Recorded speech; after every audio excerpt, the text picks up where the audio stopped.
So after Scotland losing to Argentina and losing the 3-match test series, where do Scotland go from here? And no, I don't think Townsend's going to get sacked, so I'm not even going to mention it. So I'm going to start with some good aspects of the test series for Scotland. So there's some good performances from players who don't normally play for Scotland, like Ben White, Rory Darge, Rory Hutchinson, Mark Bennett, Ollie Smith and Blair Kinghorn really grew into his role at 10. He started a bit iffy in the first test, was better in the second test. By the third test, I think he was one of Scotland's best players in that game and really showed what he can offer as a number 10 for Scotland. The attack in the last test was particularly good. It's the first time since A.B. Zonda has come in as Scotland's attack coach that we seem to have got flowing in the attacking style, and it really looked like on the weekend that it really started to click for Scotland in that area.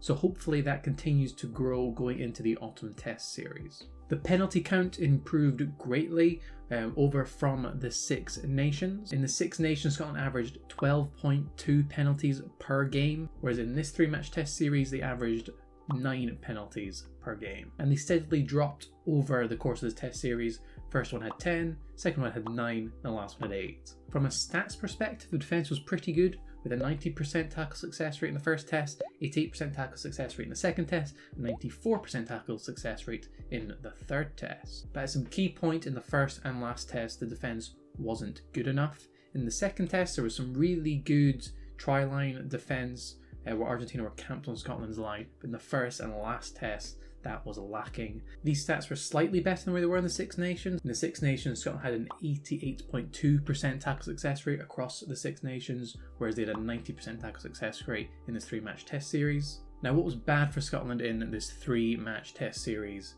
was Scotland's line-out.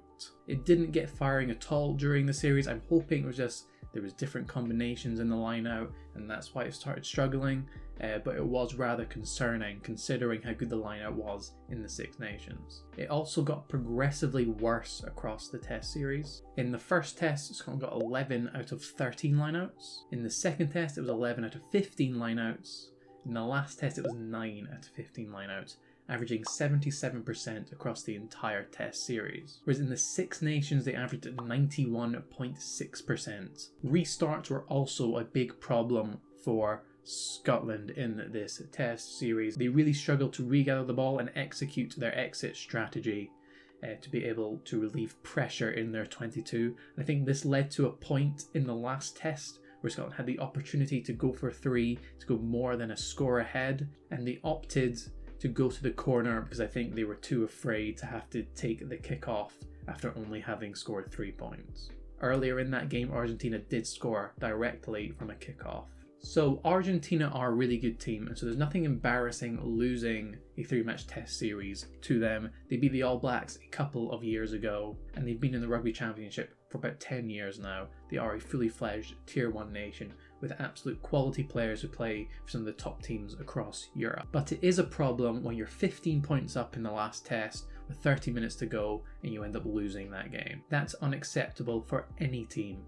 So going into the autumn series, Scotland have to keep building on their defence that seems to be kind of improving a bit from the middle of the Six Nations and has been getting back up to those 90% ranges that we saw a few seasons ago.